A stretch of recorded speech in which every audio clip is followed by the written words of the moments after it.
Lauti. Darío, reapareció el expresidente Mauricio Macri. Tuvo tres declaraciones públicas. La primera, cuando le echó la culpa a los ministros por la deuda, que él decía que no se podía seguir tomando deuda porque se iba a ir toda la M. Después, cuando volvía del casamiento de la hija de Nicky Caputo, dijo que era un gran bailarín. Y ahora dijo que el populismo es peor que el coronavirus, pero no solamente dijo eso, sino también que el populismo hipoteca al país. Recordar que Toto Caputo, el Messi de las finanzas, generó una deuda por 100 años. Y si te parece, Darío, en el siguiente informe vamos a hacer una comparación entre lo que sucedió con lo que hizo Nicky Caputo y lo que dijo Mauricio Macri. A ver.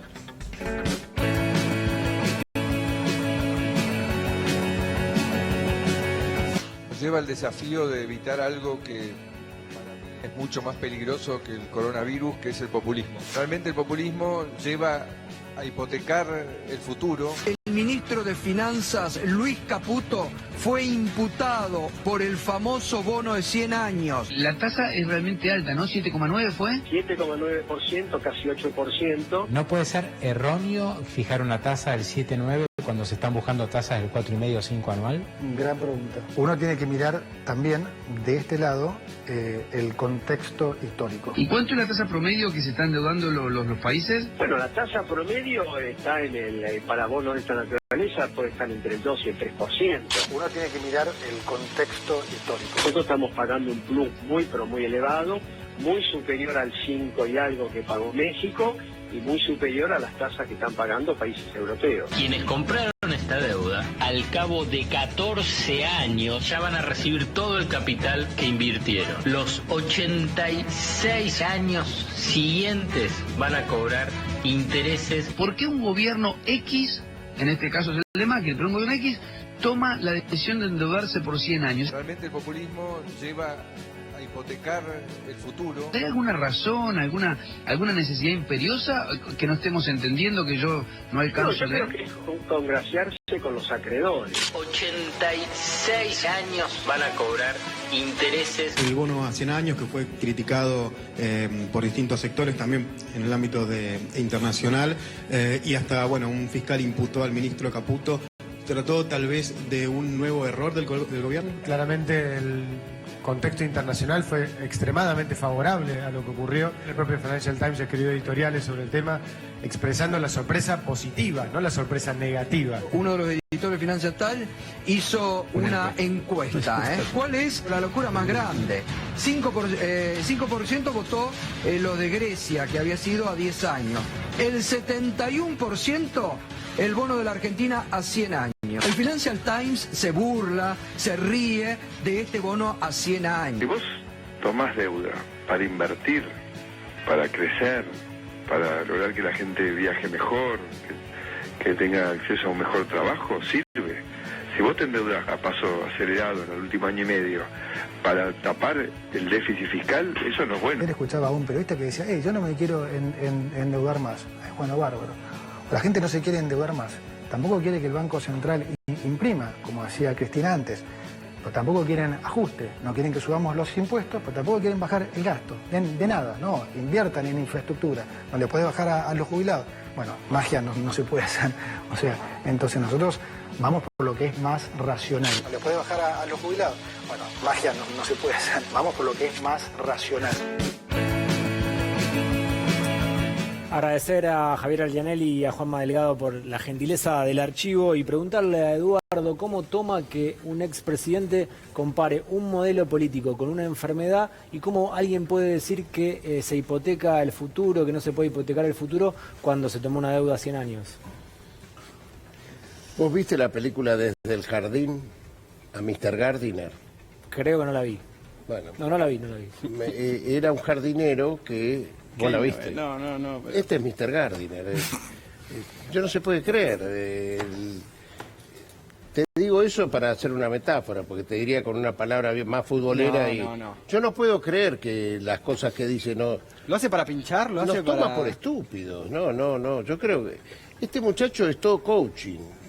No hace nada sin teleprompter, Eduardo, cuando tiene que hablar y... coaching. Yo creo que salió ahí caliente a hablar lo que le dijeron los amigos y tira esa, ¿no? Me parece que puede estar alguien muy asesorado cuando dice que el coronavirus es menos que el populismo. No, pero esto que dice índice del endeudamiento, todo lo que él hizo y que ahora pareciera que hay que endeudar el país a 100 años. ¿Cuánta comisión se habrán llevado, no? Eduardo, muchas gracias por haber venido. Esto gracias. recién empieza. Y vamos a hablar con Claudio Lozano. Tenemos todavía más sobre la entrevista, más de la entrevista de Alejandra a Evo, pero se viene un paro, un nuevo lockout patronal por parte de los grandes ojeros. Nadie mejor para hablarlo que con Claudio Lozano, pero vemos un informe y lo vemos.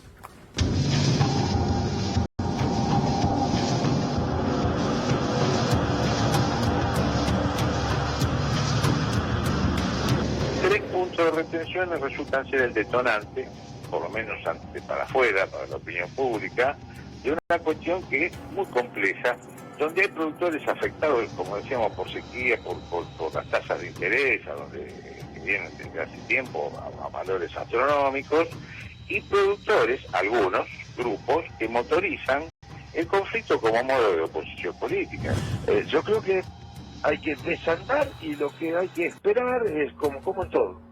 Hay docentes que van al paro y nadie decía todas estas cosas, mirá, y no empezaban las clases. Federación Agraria Tandil le dice no al paro agropecuario, con signos de admiración. Ni siquiera las bases de la entidad fueron consultadas. Sostenemos que por medio del diálogo llegarán las mejoras para el sector productivo. Porque nosotros estamos gestionando desde que salió el proyecto de ley, inclusive trabajamos mucho con el diputado nacional de Por Tandil, Alejandro Topó Rodríguez, y logró introducir la segmentación, porque como venía a la mano era retenciones para todo el mundo. Sí. Entonces, pudimos incluir en la problemática el tema de los pequeños y medianos productores que han sido muy afectados por la política nefasta del gobierno anterior, ¿no? Por 3 puntos de retenciones se llega a un paro, mientras le bajan a varios otros rubros, y en particular, y ahí es donde yo me quiero detener, o sea, nosotros en el 2008 pedíamos segmentación de las retenciones. O sea, acá hay una plata que va a ir en parte a los productores de menor escala, a los más vulnerables, y en parte a la situación social que tiene la Argentina, que es muy delicada. A ver, nosotros estamos en este momento en el Titanic. Entonces, para que los pequeños y medianos productores estén en condiciones de sobrellevar situaciones de que permitan su sostenibilidad en el tiempo, tomamos la decisión de segmentar la aplicación de las retenciones. Esto ya es una asamblea programada con anterioridad. La habíamos programado antes de la reunión de la mesa de enlace con el ministro Basterra. El ministro, a nuestro entender, es un 4 de copas. El ministro, a nuestro entender, es un 4 de copas. Cuando el último gobierno de Cristina, los exportadores tenían que liquidar divisas a 180 días. Ahora no. En noviembre del año 2018, la administración Macri le dijo a los exportadores: ustedes no tienen ningún apuro para liquidar divisas, pueden liquidar a los 10 años. Cuando después de las PASO se llama a la oposición, sí, se convoca a Nielsen. ¿Qué le dice Nielsen? Señores, digan a los exportadores que liquiden divisas, que complicaron la vida como se la complicaron.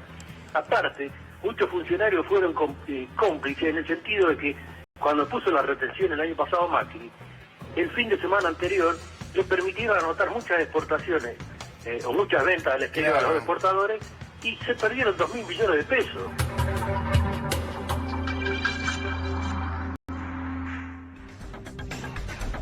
Estamos con Claudio Lozano en un rato, le preguntamos por novedades en el caso Vicentina, aquella empresa hiperfinanciada con la plata de los argentinos que después lo que hizo fue aportar a la campaña Mauricio Macri. Pero recuerdo alguna oratoria de Claudio Lozano en la Cámara de Diputados diciendo: nos vamos a volver en un monocultivo, criticando obviamente a que se quisiera cultivar solamente soja. ¿En qué momento estamos? Otra vez lo mismo y van solo 2 meses y medio de gobierno. ¿Cómo ves esta tensión con el campo? Comparte el campo, ¿no? Sí, primero es bueno decir eso, ¿no? Porque el campo es una figura muy agregada. Ahí hay fondos de inversión, hay grandes capitales, hay grandes productores, hay pequeños y medianos, hay trabajadores. A veces parece que no hay trabajadores en el sector agrario y también los hay. Que hay campesinos, hay poblaciones originarias. Por lo tanto, me parece que hay que desagregar, y esto la verdad que no representa a casi nadie. Porque incluso la medida tomada por el gobierno es una medida que toca exclusivamente en materia de retenciones a la soja, no toca al resto de los cultivos, al contrario, bajan importantes cultivos que tienen que ver con dinamizar economías regionales y además en el caso de la soja segmenta a partir de determinado nivel de toneladas, concentrando en aquellos que son los que concentran el 80% de la producción de soja en la Argentina. Por lo tanto, hay compensaciones, hay segmentación, no es una medida fiscal porque todo lo que se recauda vuelve al propio sector agrario, así que la verdad es que creo que en ese sentido no es igual que la vez pasada, porque de entrada hay una mirada inteligente de segmentación y al mismo tiempo hubo un ámbito de diálogo donde se resolvieron las cuestiones. Hoy leía, no sé si vieron esa nota en Infobae que señalaba de este trabajador de 92 años, por eso hablabas de los trabajadores que le pagaban solo 200 pesos y empieza otra vez esta discusión, ¿no? No sé si vieron un poco cómo empieza también esa diferencia, Ale. Sí, no, yo creo que recién nos preguntábamos si Federación Agraria había adherido a la medida de fuerza. Federación Agraria en principio adhirió y después, debido obviamente a que las bases de Federación Agraria, los pequeños productores que conforman generalmente Federación Agraria, que son pequeños productores, se rechazaban la medida de fuerza, obviamente dio libertad de acción a sus agremiados. De hecho, desde el es bueno dejar en claro que la postura histórica de Federación Agraria frente al tema retenciones es esta, las retenciones segmentadas. Claro, de hecho, por tipo de cultivo y por tipo de productor. Y por cantidad de toneladas, claro, más de 1000 toneladas. De hecho, Claudio, nosotros tenemos ahora, vamos a poner una nota con un dirigente rural que fue muy importante, que era parte de Federación Agraria, Eduardo Bussi, en el 2008, que es Juan Manuel Rossi, que era director de Federación Agraria en 2008 y que está obviamente en desacuerdo con el paro. Habla a favor de la segmentación de retenciones y si querés lo podemos escuchar. Sí, escuchémoslo, a ver. Desde COFED, Federación de Cooperativas Federadas, no estamos de acuerdo y no adherimos al paro impulsado por la mesa de enlace y sobre todo no entendemos la posición de Federación Agraria Argentina, teniendo en cuenta que se logró una segmentación y una compensación para los pequeños y medianos productores de hasta 1000 toneladas, una rebaja en la mayoría de las producciones de las economías regionales que se exportan, y es una medida reclamada y proclamada por la Federación Agraria, por los pequeños productores, por nuestra cooperativa durante muchísimos años. Ahora la conseguimos y claramente tenemos que ir por nuevas políticas públicas diferenciadas para los pequeños productores. Tenemos que pensar una política agraria integral. Los productores y nuestras cooperativas necesitan de manera urgente no solamente pelear por los impuestos y por la presión impositiva que claramente salta en nuestro país en todos los rubros, sino también que lo que tenemos que pensar es en los alquileres de los campos que hacen a un costo elevado de la producción, en la rentabilidad que tienen las empresas proveedoras de insumos, fundamentalmente las 4 o 5 grandes multinacionales, que hay que discutir también esa renta, dónde queda y a dónde va, y que la ponemos los productores. Y también tenemos que pensar, y es fundamental para la producción argentina, poner en marcha el crédito. Lozano, parece más un paro o una actitud, un lockout político, ¿no? Es la resistencia natural de los poderosos de la Argentina para evitar la vigencia de derechos. Acá lo que se planteaba respecto a la redistribución al interior del sector agrario, esto tiene que ver con eso que vos me escuchaste del monocultivo. El hecho de que la soja suponga la captura de renta extraordinaria hace que haya ido desplazando de manera sistemática y permanente otro tipo de cultivos y que haya tendido a configurar una Argentina donde, pudiendo ser, como deberíamos ser, una Argentina productora de alimentos de carácter diversificado y con mucho mayor valor agregado, no lo seamos y produzcamos alimento para chancho, ¿no? Esto impacta fuerte también el precio de los alimentos, eso siempre lo decimos. Claro, si te aumenta la exportación, hace que sea más... las retenciones hace que vos compitas menos con los consumidores de afuera, por decirlo de alguna manera. ¿Lauti? Sí, Norberto Niklis, que es el vicepresidente de Coniagro, habló hoy con Albino Rodríguez en Infocielo y admitió que va al paro por motivos ideológicos y por las dudas. Además, dijo que estaba de acuerdo con la segmentación y con la devolución a pequeños y medianos productores y defendió las retenciones de Mauricio Macri, pero por las dudas y por motivos ideológicos. Pero está bien, no me parece mal. A mí admite un poco, aparte estamos hablando de... las federaciones, en este caso las más grandes, la rural y demás, la sociedad rural, tienen otros plazos. Te piensan una Argentina, hace mucho son dueños dueños de campos, lo van a hacer por mucho tiempo, entonces evidentemente quieren marcarle al gobierno la cancha de entrada. Mirá No si un sé. sindicalista dijera que vamos al paro por las dudas. Bueno, pero está bien, se lo criticaría desde otro lado, pero sería también coherente si hay algo ideológico ahí. Acá estabas hablando de Coninagro, ¿no? Sí. Digo, porque yo puedo entender la cuestión ideológica en el caso de la sociedad rural o en el caso de CRA.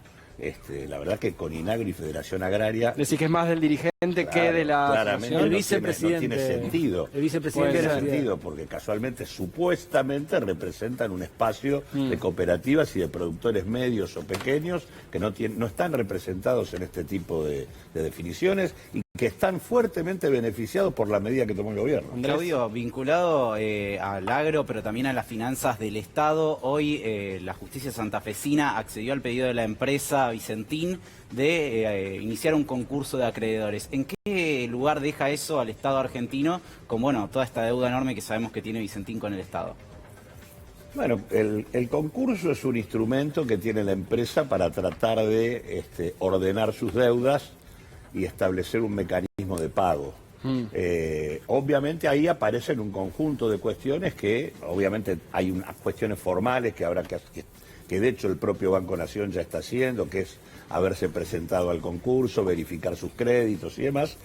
Pero me parece que hay otras cosas importantes. Digo, primero, una empresa de la magnitud de Vicentín, que es una empresa que forma parte de una red corporativa de 20 firmas que tiene presencia en el resto del mundo. Tiene presencias en Paraguay, en Uruguay, en Brasil, en España y demás. Que incluso el crédito, por ejemplo, del Banco Nación es el crédito de la empresa Vicentín Argentina con la empresa Vicentín Uruguay, en donde se le exporta a Vicentín Uruguay, la factura va a Vicentín Uruguay, pero la mercadería sale de Argentina y va al resto del mundo. Es decir, es una empresa que se usa para triangular, para eludir el pago de impuestos, básicamente de retenciones, bajar declarar menos retenciones y que la guita quede afuera. ¿Pero por qué digo esto? Una empresa de esa magnitud no tiene por qué ser juzgada en Reconquista.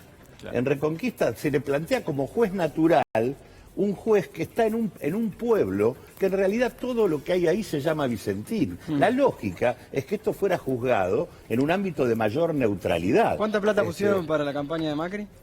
20 millones de pesos 20 millones a través de de pesos. sus distintas firmas controladas. Fueron el primer aportante para la campaña de Cambiemos del 2019. Claudio, y en este conflicto que vemos que es claramente político, ¿no? El conflicto con el campo, ¿no sería importante que el Estado se haga de una herramienta, de una empresa importante como por ejemplo Vicentín, ¿no? En medio de este contexto de la superdeuda que tiene Vicentín con el Estado. Yo creo que hay que ser cuidadoso en el sentido siguiente. Se van a tratar de expropiador.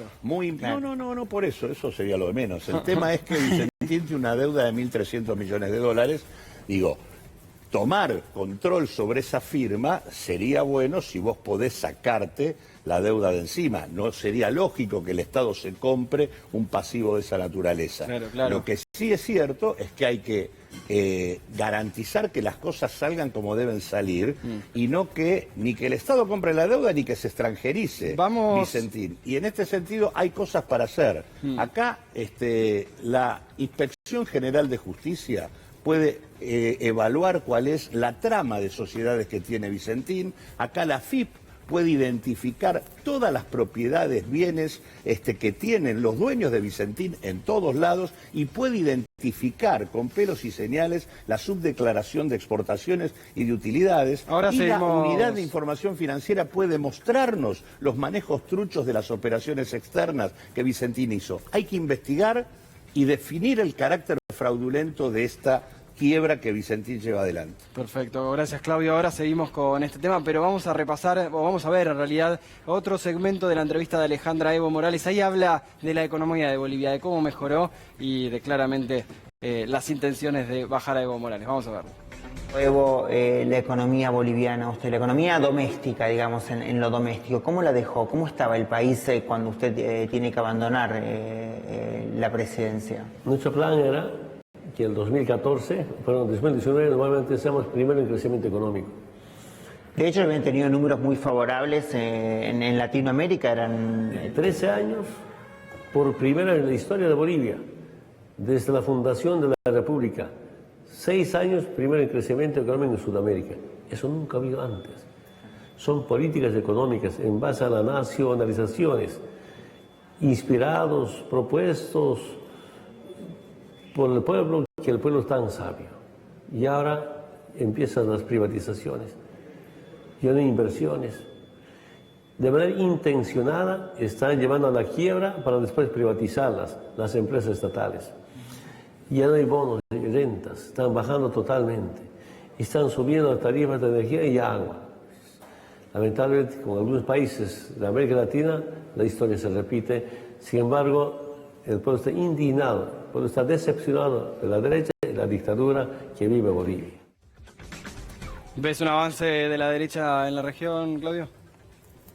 Está claro que hay un intento de frenar lo que era la derrota que la derecha venía teniendo y que se manifestaba en lo vivido en Chile, la insubordinación general del pueblo chileno, que se manifestó en el hecho de la apertura de un clima político en Brasil que permitió la liberación de Lula, en el hecho de que en la Argentina era desplazado Macri, todos esos elementos, el caso también del conflicto y el cuestionamiento en el caso de Ecuador, digamos, hay toda una rebelión en América Latina respecto a las políticas de ajuste que se llevan adelante. En ese marco me parece que hay que entender el intento de la derecha de golpear en Bolivia, entre otras cosas también para cortar la conexión importante que se podía establecer entre Argentina y México. Recordemos que previo al golpe en Bolivia estuvo la visita de Alberto Fernández con el presidente mexicano. Bolivia era el camino entre Argentina y México. Romper esa conexión fue, creo, el objetivo estratégico del golpe en Bolivia. Y ahí también sigue siéndolo, porque hay elecciones en Bolivia, y en la última parte de la entrevista que hizo Alejandra a Evo, vamos a hablar de justamente cómo lo proscriben, algo que adelantabas recién, Ale, un poco. ¿Querés contarnos un poquito qué te decía ahí? ¿Querés adelantarlo? Vamos, no sé si Rodo tenemos que ir matando o lo vemos ahora.